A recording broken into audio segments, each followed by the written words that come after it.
మహాత్మ శరణ్య విమోచక ద్రోహరహిత చంపే నిను నా ద్రోహరహిత చంపే నిను నా దోషమే గదా ఆహా మహాత్మ శరణ్య విమోచక తప్పిగొను చున్నానటంచు చెప్పితివి గదా దప్పిగొను చున్నానటంచు చెప్పితివి గదా ఇప్పగిదిని బాధనొల్దా ఇప్పగిదిని బాధనొల్దా ఏమి నీకు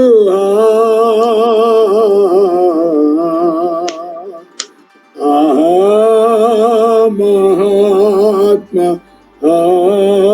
శరణ్య విమోచక.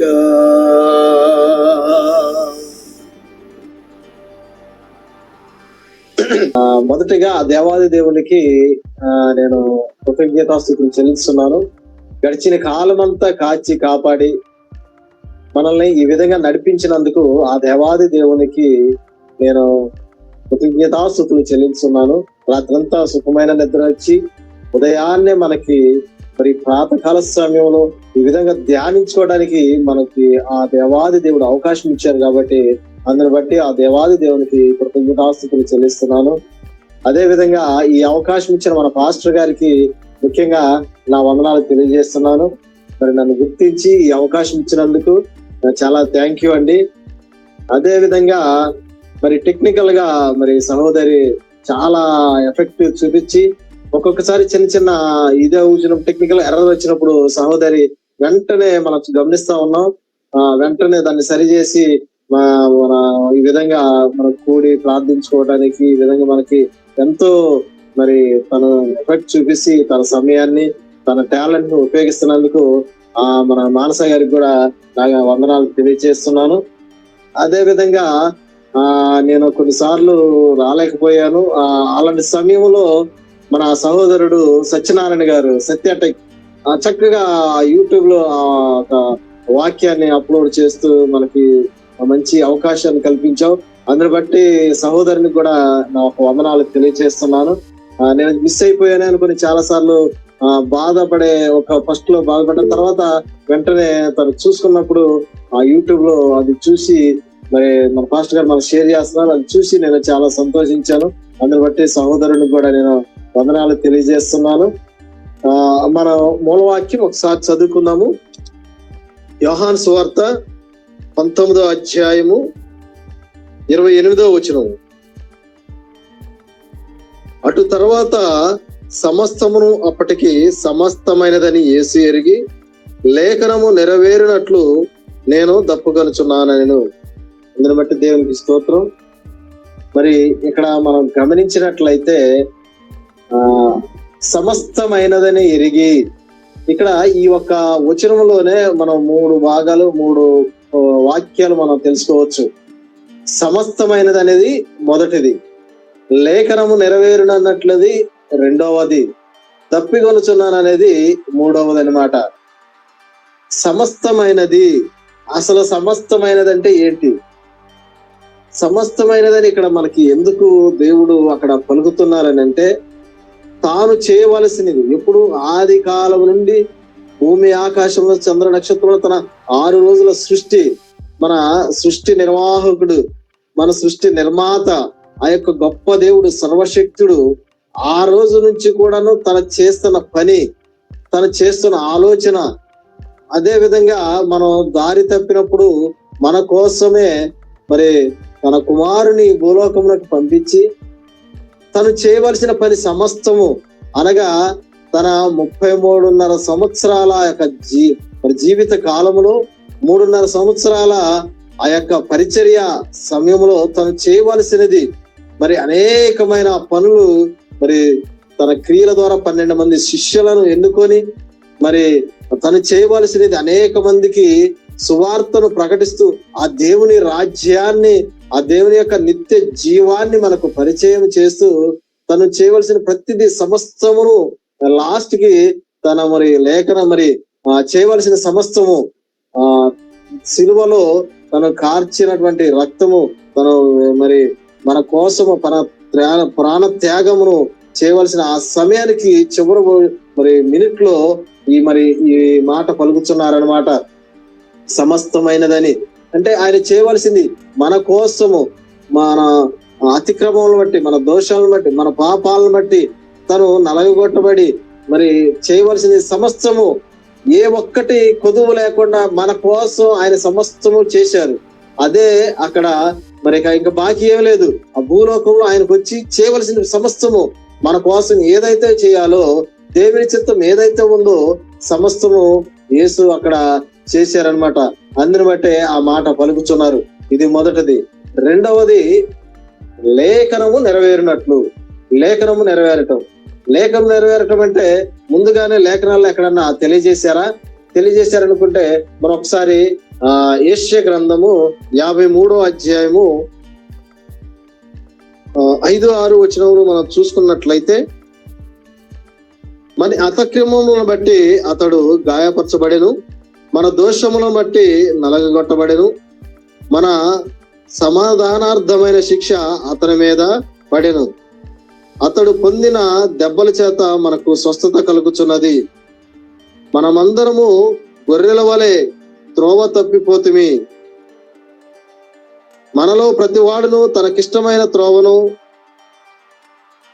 ఇక్కడ మనం చూసుకున్నట్లయితే మన యెహోవా మన అందరి దోషములను అతని మీద మోపాను. మన అందరి దోషములను మరి లేఖనములో చూపినట్లయితే ఇవి ముందుగానే తెలియజపరుస్తున్నాయి. మన యొక్క అతిక్రమములను బట్టి, మన దోషములను బట్టి అతను నలగొట్టబడెను, మన పాపాలను బట్టి అతను ఈ శిలువ యాగానికి సిద్ధపడినట్లుగా లేఖనములు ముందే తెలియపరుస్తున్నవి.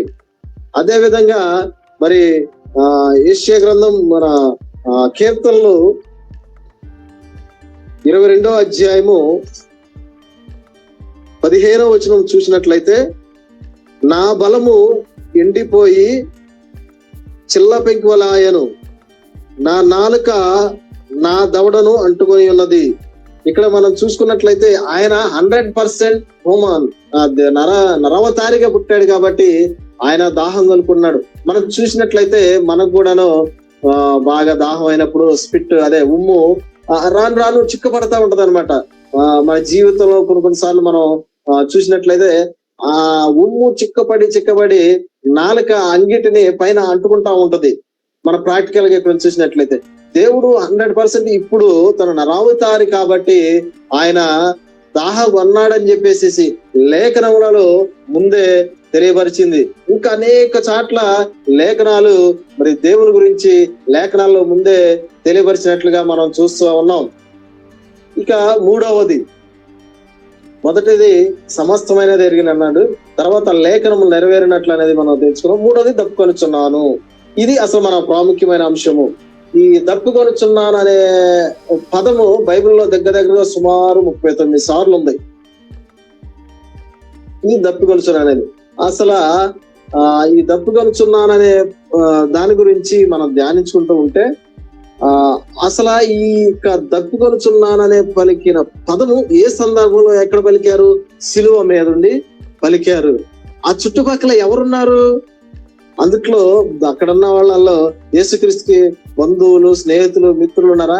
అడగగానే వెంటనే మినరల్ వాటర్ తీసుకొచ్చి ఇవ్వటానికి అక్కడ ఉంది. చుట్టుపక్కల ఉన్నవారు, తనకి అతి సమీపంలో ఉన్నవారు అందరూ కూడాను అతని శత్రువులు, అతన్ని దూషించిన వారు, అతన్ని హింసలు పెట్టిన వారు, అతన్ని కొట్టిన వారు, అతని మీద ఉమ్మి వేసిన వారు. అక్కడ ఆ చుట్టుపక్కల కూడాను అతి దగ్గరగా వీళ్ళే. తర్వాత సెకండ్ లేయర్ లోనే మన వాళ్ళు ఎవరన్నా ఉంటే వీళ్ళని మరి దాహం అడిగితే వీళ్ళు ఇస్తారా? మరి ఎందుకు దేవుడు వాళ్ళని దాహం అడుగుతున్నారు? మరి మనం గమనించినట్లయితే ఆయన దాహం మరి అసలు ఈయన ఎలాంటి వాడు మనం రెండోదిగా గమనించుకున్నట్లయితే అసలు ఈయన దీంట్లో అసలు ఈయన ఎలాంటి వాడు, అసలు యేసు క్రీస్తు మన దేవుడు ఎంత గొప్పవాడు, ఈయన దాహం కొట్టడం ఏంటి, అసలు ఈయన ఎలాంటి వాడు, ఈయన శక్తి ఏంటి మనం చూసుకున్నట్లయితే యెషయా గ్రంథము 44వ అధ్యాయము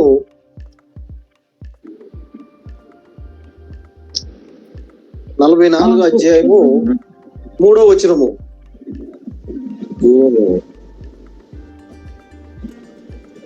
నేను తప్పిగలవాని మీద నీళ్లను, ఎండిన భూమి మీద ప్రవాహ జలములను కుమ్మరించేదను.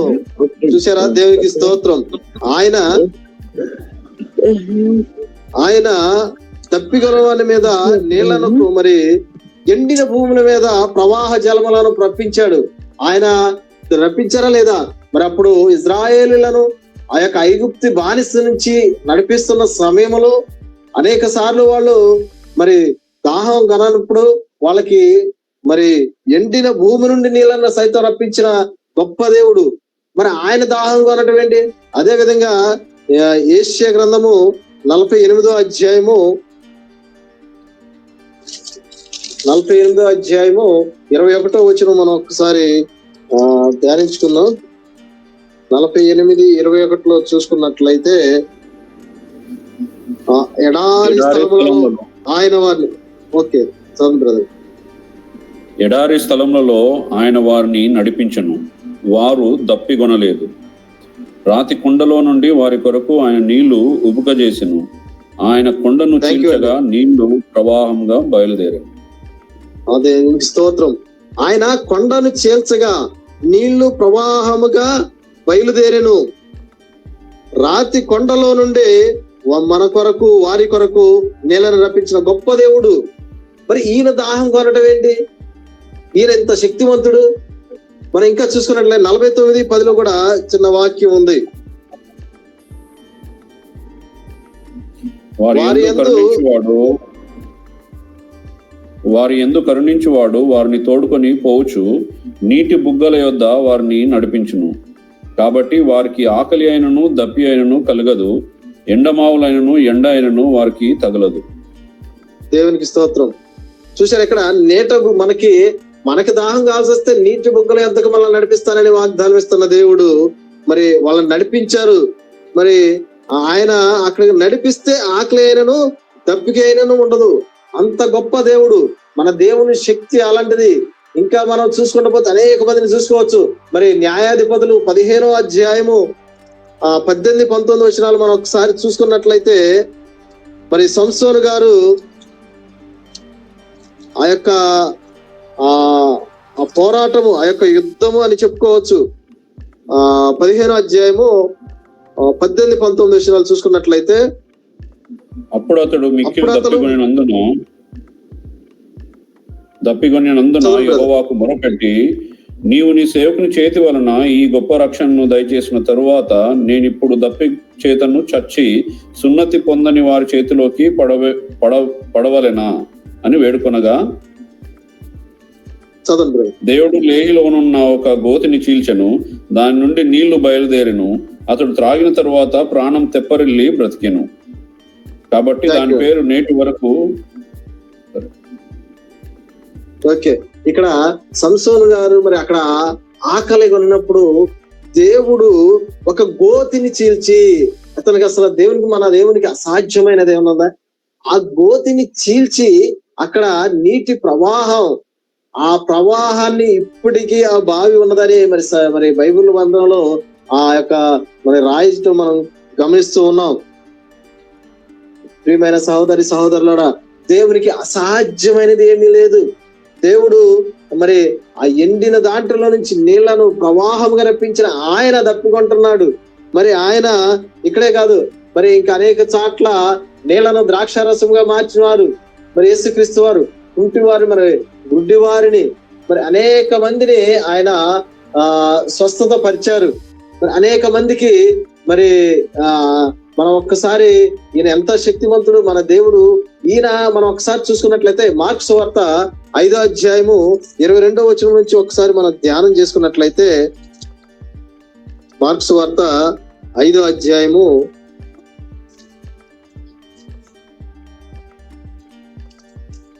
22 నుంచి మనం ఒక్కసారి చూసుకున్నట్లయితే,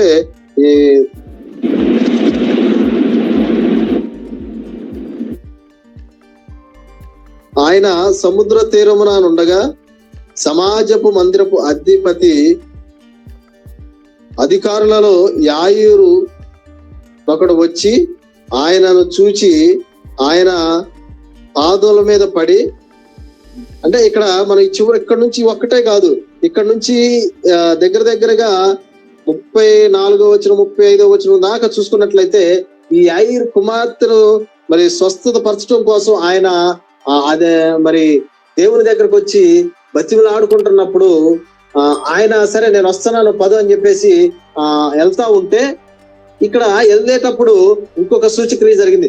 12 సంవత్సరాల నుంచి రక్తస్రావం కలిగిన స్త్రీ మరి దేవుడు వస్తున్నాడని విని మరి ఆయనను చూడాలని ఆశతో, ఆయనను తాకితే నేను స్వస్థత పడతానేమో ఎంతో విశ్వాసముతో తను యేసు వస్త్రపు చెంగును పట్టినప్పుడు ఆమె స్వస్థత పడ్డట్టు మనం మీరు చదువుకున్నట్లయితే ఈ వాక్యాలన్నీ మనకి అక్కడ స్వస్థత కలుగుతున్నది. ఆమెకి స్వస్థత కలిగింది, యాయిరు కుమార్తె మరి స్వస్థత పడ్డది. ఈ విధంగా మనం చూసుకున్నట్లయితే అనేక మరి క్రియలు ఆయన చేసి ఉన్నాడు. ఈయన ఇంత గొప్ప దేవుడు, ఈయన మరి దప్పికొనటం ఏంటి అనేది మనం చూసుకున్నట్లయితే ఈయన ఇంకా బహిరంగంగా ప్రకటన కూడా చేస్తున్నాడు. యోహాను సువార్త 7వ అధ్యాయము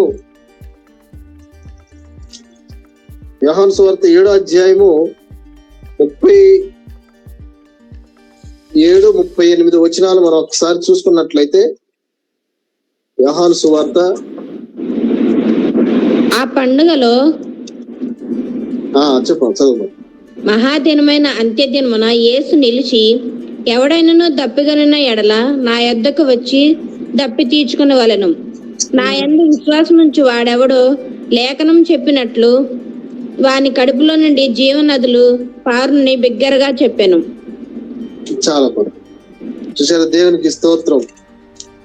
మరి దేవుడు మన కోసము తను చేయవలసినంత చేస్తున్నారు. నా యొద్దకు వచ్చి దప్పి తీర్చుకున్నాడు. మరి ఆయనే నా యొద్దకు రాండి అని బహిరంగంగా ప్రకటన చేస్తున్నారు. మరి ఆయన జీవజలమని ఇస్తానని అంటున్నాడు. మరి ఈ విధంగా ఉన్న మన ప్రభువు ఆయన దాహంగా ఉన్నట్టు ఏంటి, ఆయన నా యొద్దకు రండి నేనే మీకు సమస్తమే ఇస్తానని అంటున్నారు. మరి ప్రకటన గ్రంథం 21:6 వచనం కూడా ఒకసారి చూసుకున్నట్లయితే,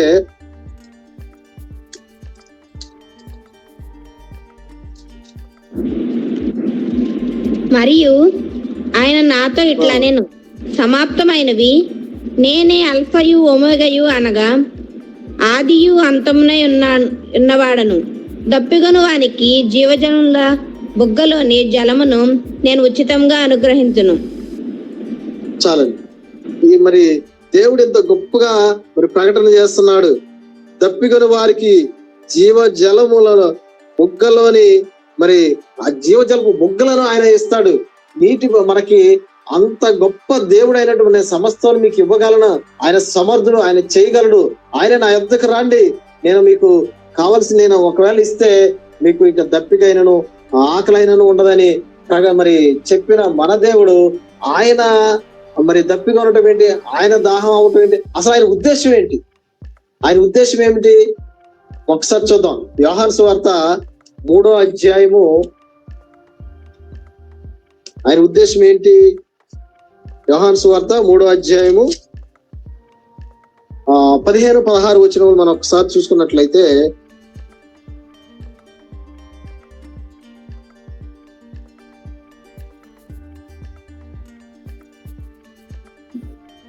మోషే సర్పమును ఎలాగ ఎత్తినో అలాగే విశ్వించు ప్రతి వాడును నశింపక ఆయన ద్వారా నిత్య జీవము పొందినట్లు మనిషి కుమారుడు ఎత్తబడవలెను. దేవుడు లోకమును ఎంతో ప్రేమించను, కాగా ఆయన తన అద్వితీయ కుమారునిగా పుట్టిన వాని యందు విశ్వాసముచ్చు ప్రతి వాడును నశింపగా నిత్య జీవము పొందినట్లు ఆయనను అనుగ్రహించను. అసలు ఈయన మనిషి కుమారుడు ఎత్తబడటానికి, అసలు ఈయన మనకు అనుగ్రహించటానికి కారణం ఏంటంటే, ఆ దేవాది దేవుడు మనకి ఇచ్చిన అవకాశం ఏంటంటే, అది మరి నిత్య జీవములోనికి మనసు వారసం అవ్వటానికి. మరి దేవుడు తన ఉద్దేశం ఏంటంటే, ఆయన ఈ దాహం కొనడం ఏంటి, ఈ దాహం ఎందుకు కొన్నాడంటే, మన అందరికి నిత్య జీవంలో వారసులకి రావటం. చివరి వరకు కూడాను, లాస్ట్ మూమెంట్ లో తన యొక్క కుడి చేతి వైపు ఉన్న దొంగను కూడాను మార్చి అతనికి నిత్య జీవనిచ్చి, నేడు నీవు నాతో కూడా పరదేశంలో ఉన్నావు అతను పలికి, మరి అతను కూడా అప్పుడు ఆ దాహం ఎంత దాహం అంటే, తన శత్రువుని దప్పికి అడిగాడంటే, ఎవరైనా మరి తనను గుర్తించి మారు మనసు పొంది వారందరూ రక్షణలోకి వస్తారని, వాళ్ళకి నిత్య జీవం ఇవ్వటానికి ఆ దేవాది దేవుడైన మన యేసు ప్రభు దాహం కొంటున్నాడు. ఆయన దాహాన్ని మరి ఎవరైనా తీర్చారా? మనం ఒక్కసారి ఎంతో మరి చూసుకున్నట్లయితే, మరి ఒక స్త్రీ ఆయన దాహాన్ని తీర్చినట్టుగా మనం చూడొచ్చు.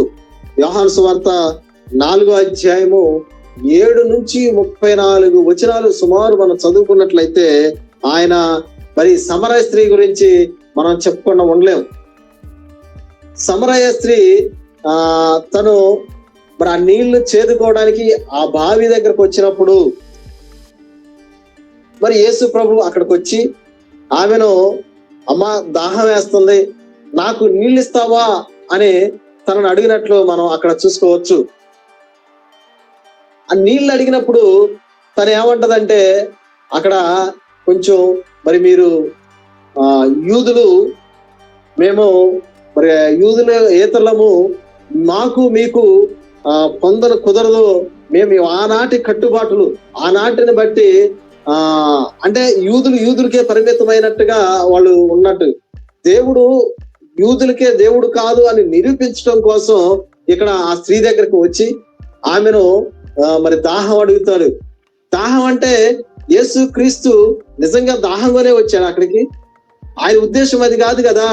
ఆమె మరి పాప బంధకములో చిక్కుబడి ఉన్నది అని ఎరిగి, మరి అంతేకాకుండా సువార్త నేను యూదులకే కాదు ప్రభు అందరికీ ప్రభు అని తెలియజేయటం కోసం ఆ సమరయ స్త్రీ దగ్గరికి అక్కడే మరి వచ్చి ఆ స్త్రీని సందర్శించి మరి తన యొక్క పాపాలను మరి ఎత్తి చూసినప్పుడు ఆ యొక్క స్త్రీ ఎంతో సంతోషించి మరి తను ఆ పాపాలను గ్రహించి ఈయనే మెస్సయ్యా అని గ్రహించింది. గొప్ప విషయం ఏంటంటే, ఆమె ఆయన్ను గుర్తించింది, ఈయనే యేసుక్రీస్తు అని గ్రహించి తను మరి తన హృదయంలో మారు మనసు పొంది ఆ ఒక ఊరిలోకి వెళ్ళి ఊరిని తను పిలుచుకొచ్చి వాళ్ళందరికీ సువార్తను అందించి వారందరూ కూడా నిత్య జీవంలో పొందటానికి ఈయన మరి మన మెస్సీయా అని వారికి అందరికి చూపించి ఆ ఊరినందరూ పిలిపించి ఆ ఊరందరూ కూడా మరి రక్షణ పొందటానికి ఒక ఆయుధముగా ఆ స్త్రీ ఉంది. ఆ స్త్రీ రక్షణ పొందింది, ఆ ఊరంతా రక్షణ పొందింది. ఆ రక్షణ పొందినప్పుడు దేవునికి కొంత దాహం తీరినట్టే. ఎందుకంటే ఆయన ఉద్దేశం ఏంటి? నిత్య జీవంలో నువ్వు నేను నశింపక నిత్య జీవంలో అందరూ రావాలని ఆయన ఉద్దేశం. కాబట్టి ప్రతి ఒక్కరూ కూడాను ఆయన యొక్క కృప చొప్పున మనందరూ నిత్య జీవంలో పొందాలని ఆయన ఉద్దేశము. మరి మనం ఆయన ఉద్దేశాన్ని మనందరము మరి ఆయన దాహం కొన్నాడు. ఆ దాహాన్ని అక్కడ ఆ సమరయ స్త్రీ తీర్చింది. అదే విధంగా 7 దయ్యములు బట్టిన మగ్దలేను మరియా కూడా తీర్చినట్లు మనం గమనించవచ్చు. మరి నువ్వు నేను ఆ దాహం తీర్చేవారిగా ఉన్నామా? దాహం తీర్చేవారిగా ఉన్నామా అంటే, ఇప్పుడు యేసుక్రీస్తు ఉంటే నిజంగా శిలువ మీద ఉంటే నేను వెళ్ళి ఇప్పుడు మినరల్ వాటర్ ఇచ్చేసేవాడిని, కావాలంటే హిమాలయ ఏదో నా సామతను నా స్తోమతను బట్టి ఏది ఇవ్వగలను అది ఇవ్వనని ఇస్తాను. ఇప్పుడు ఆయన ఇక్కడ లేడు కదా, ఉంటే నేను నిజంగా ఇస్తానని అనుకుంటున్నావా? నిజంగా అలాంటి ఆలోచన కలిగిన వాళ్ళు ఎవరైనా ఉన్నారా? ఉంటే మరి ఆయన దాహాన్ని మనం ఎలా తీర్చగలం? మరి ఆయన ఇప్పుడు లేడు కదా. ఆ రోజు శిలువ మీద పలికే మాట కదా, మరి ఇప్పుడు లేడు అంటే ఆయన ఉద్దేశం ఏంటంటే మత్తయి సువార్త 25వ అధ్యాయము ఒకసారి మనం చూద్దాం. మత్తయి సువార్త 25వ అధ్యాయము 35వ వచనం నుంచి ఒకసారి చూసుకున్నట్లయితే, నేను ఆకలిగొంటిని, మీరు నాకు భోజనం పెట్టితిరి, దప్పిగొంటిని, నాకు దాహమిచ్చితిరి, పరదేశినై ఉంటిని, నన్ను చేర్చుకుంటిరి, దిగంబరినై ఉంటిని, నాకు బట్టలిచ్చితిరి, రోగినై ఉంటిని, నన్ను చూడవచ్చితిరి, చెరసాలలో ఉంటిని, నా యొద్దకు వచ్చితిరని చెప్పెను. అందుకు నీతిమంతులు. చాలమ్మా, ఇక్కడ దేవుడు మనకి మనం చదువుకున్నట్లయితే దగ్గరగా 31 నుంచి 40 అంటే చివరి వరకు చదువుకున్నట్లయితే ఆయన ఇక్కడ తెలియజేస్తున్నాడు ఆయన ఉద్దేశం ఏంటనేది. అంటే మనం 40వ వచనం ఒక్కసారి చూసుకున్నట్లయితే, అందుకు రాజు, మిక్కిలి అల్పులైన ఈ నా సహోదరుల్లో ఒకనికి మీరు చేసిదిరి గనుక నాకు చేసిదిరని నిశ్చయంగా మీతో చెప్పుచున్నానని వారితో అనును. చాలమ్మా మిక్కిలి అల్పులైన ఈ నా సహోదరులలో ఎవరికైనా మీరు ఇచ్చినట్లయితే, ఇక్కడ అంటున్నారు దేవుడు, నేను దాహం కొన్నాను, దాహం నాకు ఇచ్చారా? ఆకలి కొన్నాను, ఆహారం నాకు ఇచ్చారా? మరి దిగంబరనై ఉండగా నాకు బట్టలు ఇచ్చారా అని అడుగుతూ ఉంటే, ఈ వృత్తాంతం అంతా మనకు తెలిసిన వృత్తాంతమే, మనకు తెలిసిన అరుదిన ధాన్యంలో మనం మరి చదువుకుంటున్నాం అదే అన్నమాట. ఇక్కడ ఆయన ఉద్దేశం ఏంటంటే, మిక్కిలి అల్పులైన నీ చుట్టూ ఉన్న ప్రజలకు, నీ సహోదరులకు, నీకు కనిపిస్తున్న వారికి నువ్వు ఎప్పుడైతే ఎవరైనా మరి సహాయము మరి నువ్వు చేయగలిగి ఉంటే, ఎవరైనా నీ కాడికి సహాయం కోసం వస్తే వారికి చేస్తే నాకు చేసినట్లే. వారి దాహం కోరుంటే వారికి దాహాన్ని తీర్స్తే నా దాహం తీర్చినట్టే, వారి ఆకలిని తీర్స్తే నా ఆకలిని తీర్చినట్టే. ఆయన ఉద్దేశము అదేనమాట. దేవాది దేవుని యొక్క మరి ఆ యొక్క ఏంటంటే, ప్రతి ఒక్కరు కూడా తన సహోదరులను ప్రేమించాలని, ఆయన ఆ చుట్టుపక్కల అందరినీ, తను దూషిస్తున్న వారిని, తనను తిట్టిన వారిని ప్రేమించాడు. వాళ్ళందరిని ప్రేమించి వాళ్ళందరిని క్షమించాడు. మరి దేవుడు నిత్య జీవంలోనికి మనలందరినీ నడిపించాలని ఆయన ముఖ్య ఉద్దేశంతో ఉన్నాడు. మరి నేను ఇక సాకులు చెప్పడానికి లేదనమాట. ఇంకా రోమా పత్రిక 12వ అధ్యాయం 20వ వచనంలో కూడా ఒక్కసారి చూసుకుందాం. రోమా పత్రిక 12వ అధ్యాయము 20వ వచనం ఒకసారి చూసుకున్నట్లయితే, కాబట్టి నీ శత్రువులు ఆకలి కలిగి ఉంటే అతనికి భోజనం పెట్టుము, దప్పికొని ఉంటే దాహమిమ్ము, అలాగ చేయటం వలన. చాలా చూసారా, ఇక్కడ నీ శత్రువు ఇంకా మన సహోదరులనే కాదు, ఇక్కడతోనే బిరిగీసుకొని ఇదిగో నేను వీళ్ళకే ఇస్తాను, వీళ్ళకే ఇచ్చేసి నా పని అయిపోయింది, ఏదో ఒకరికి వాళ్ళకే కాదు, నీ శత్రువులను సైతం, నీ శత్రువులు దాహం కొనుంటే దాహం దయచేయి ఇవ్వు, ఒకవేళ ఆకలి కొనుంటే వాళ్ళకి ఆహారం పెట్టు. ఈ విధంగా నీ యొక్క ప్రవర్తన, నీ యొక్క ఆలోచన ఈ విధంగా ఉంటే దేవుని యొక్క రాజ్యంలో మనం వారసులు అవడానికి ఉంటాం. దేవుడు మన హృదయాలను తెరిచి ఆయన నిరంతరము మనల్ని ఏంటంటే ఆ నిత్య జీవంలో నడపాలని ఆయన చూస్తా ఉన్నారు. ఆయన ఏంటంటే నిరంతరము మన హృదయంలో ఉండి, మన హృదయం దగ్గర ఉండే తలుపు తడుచున్నారు. ఆంధ్ర క్రైస్తవ కీర్తన పుస్తకంలో ఒక పాట ఉంది, 310వ కీర్తన. ఆ పాట ఒకసారి మీకు జ్ఞాపకం చేస్తున్నాను.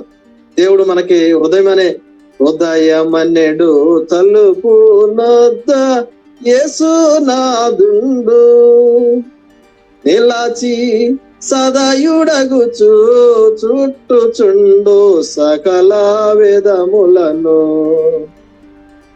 నిలాచి సదయుడగుచు తట్టుచుండు సకల వేదములను, ఉదయమనెడు తలుపు నద్ద యేసునాథుండు, నిలచి సదయుడగుచు తట్టుచుండు సకల విధములను చేర్చుకొనుడి మీ హృదయమున శ్రీయేసు నాదు. చేర్చుకొనుడి మీ హృదయమున శ్రీయేసు నాదు. నతడు చేర్చుకొనుచు మీకిచ్చును చిరజీవము కృపను. నతడు చేర్చుకొనుచు మీకిచ్చును చిరజీవము కృపను. హృదయమనెడు తలుపు నద్ద యేసునాదుండు. నిలచి సదయుడగుచు తట్టుచుండు సకల విధములను. బ్రతుకు శాశ్వతంబు కాదు పరికించి చూడా. గాన బ్రతికియుండు కాలముననే ప్రభువుని గొలవండి. గాన బ్రతికియుండు కాలముననే ప్రభువుని గొలవండి. ఉదయమనెడు తలుపు నద్ద యేసునాదుండు. నిలచి సదయుడగుచు తట్టుచుండు సకల విధములను. హల్లెలూయా. ఆ దేవాది దేవుడు తన నిత్య రాజ్యములో మనల్ని చేర్చాలని తన దాహం కొని ఆ దాహంతో మన హృదయాల దగ్గరకు వచ్చి తట్టుచుండు. అయా తలుపుది, హృదయం అనే తలుపుది, నిన్ను నేను నిత్య జీవంలో తీసుకెళ్తాను, నీ దాహాన్ని తీరుస్తాను, నీ నిత్య రాజ్యంలో వారసం చేస్తానని ఆయన అంటున్నాడు. ఇప్పుడు ఆయన చేర్చుకొనుడి. ఆయన చేర్చుకొని మరి మనం ఉన్నట్లయితే ఆయన నిత్య జీవము కృపను మనకు అనుగ్రహిస్తాడని ఈ పాటలో తెలియజేస్తున్నాడు. గొప్ప పాట. మీరు ఎప్పుడన్నా ఉంటే మీకు 310వ కీర్తన ఒకసారి మీరు తర్వాత ఒకసారి చూడండి. చాలా గొప్పగా ఉంటది ఈ కీర్తన. నిత్య జీవము దేవుడు మనకు అనుగ్రహించడం కోసమే ఆయన దప్పుకొనుచున్నాడు. ఆయన ముఖ్య ఉద్దేశము దప్పుకొనుచున్నాడనే ఆ మాట యొక్క ఉద్దేశం ఏంటంటే మనందరినీ మరి ఆయన ఎంతో ఆశ కలిగి ఉన్నాడు, ఎంతో దప్పి కలిగి ఉన్నాడు.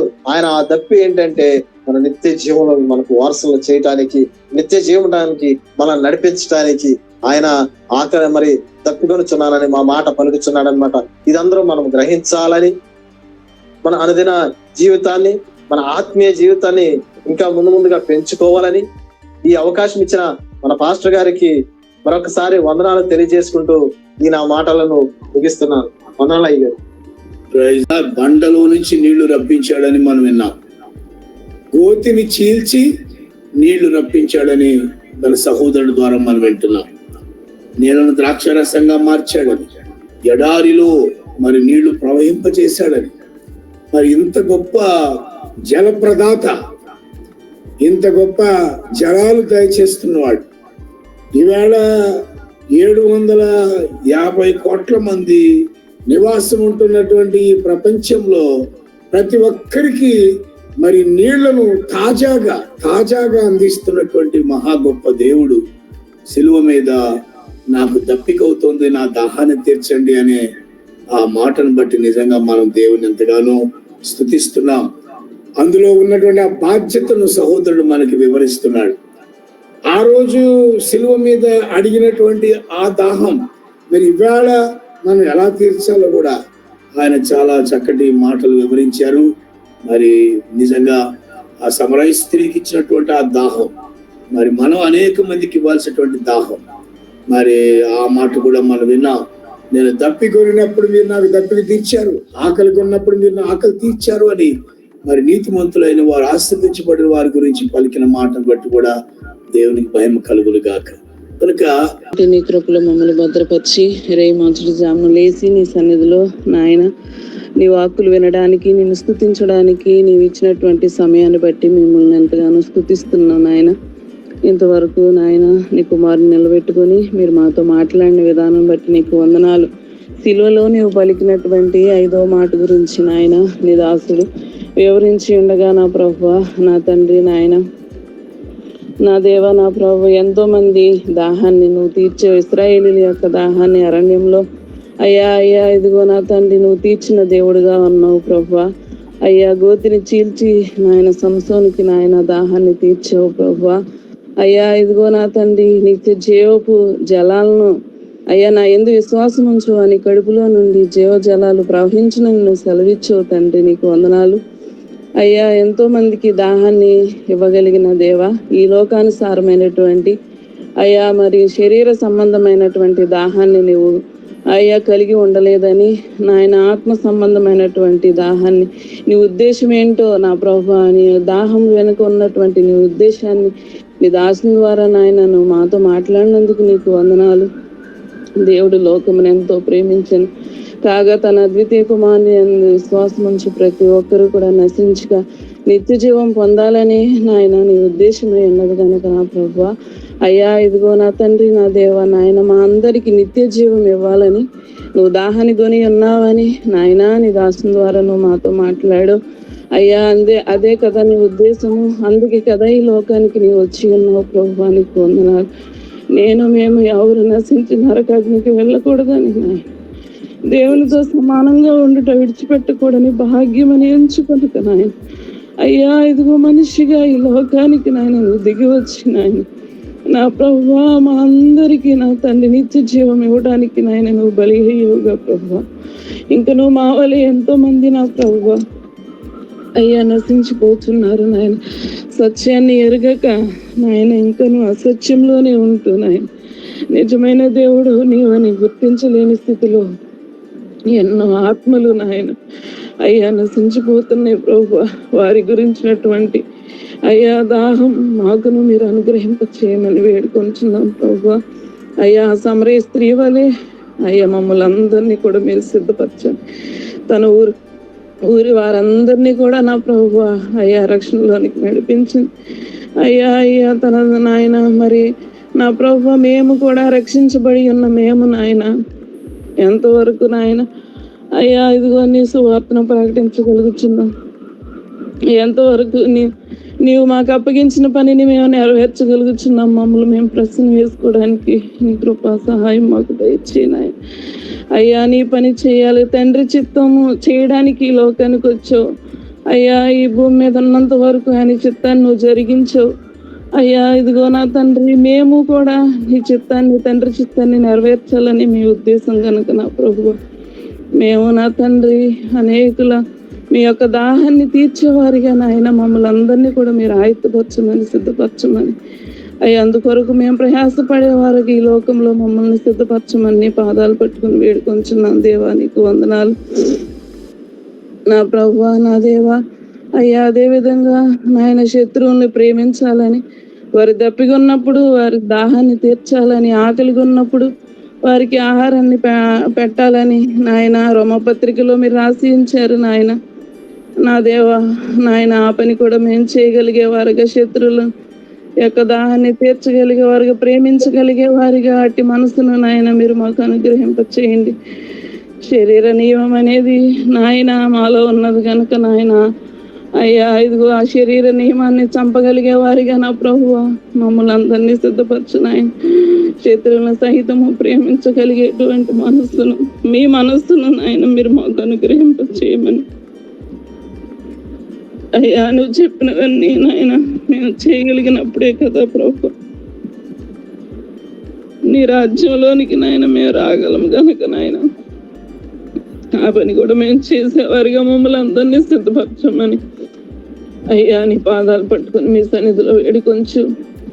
వాక్యం చెప్పిన నీ కుమారుణ్ణి మీరు ఇంకను ఆశీర్వదించి దీవించండి నాయన.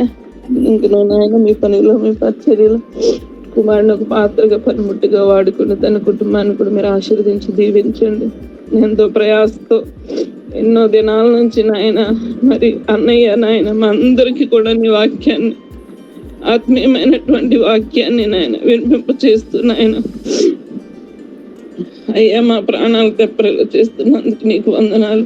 నీ దాసుని కుటుంబాన్ని కూడా మీరు ఆశీర్వదించి దీవించిన ఆయన అక్కని ఇచ్చిన బిడ్డలను అయ్యా, కోడలను, కుమారులను, మనవడిని మీరు ఆశీర్వదించి దీవించి అన్నకి మంచి ఆరోగ్యాన్ని దయచేసి పరలోకమందు చూస్తున్న దేవుడు, ప్రతిఫలాన్ని ఇచ్చేవాడు నీవు నాయన, నీకు వందనాలు అయ్యా. నా ప్రభువా నాయన మీ పరిచర్యలో, మీ పనిలో మీ దాసుని నాయన మీ చేతులు బలమైన పాత్రగా వాడుకొని ఆరోగ్యం ఇచ్చి ఆయుష్కాలాన్ని ఇచ్చి నీ ఆత్మతో నింపి అభిషేకించి మీరే వాడుకొని సహాయము దయచేయమని, కుటుంబాన్ని నిశ్చయంగా దీవించమని, ఈ జూమ్ యాప్ లో ఉన్నటువంటి ప్రతి కుటుంబాన్ని కూడా మీరు ఆశీర్వదించి దీవించి అనుదిన ఆహారంతోనైనా ప్రతి ఒక్కరిని మీరు నింపుచున్నందుకు నీకు వందనాలు.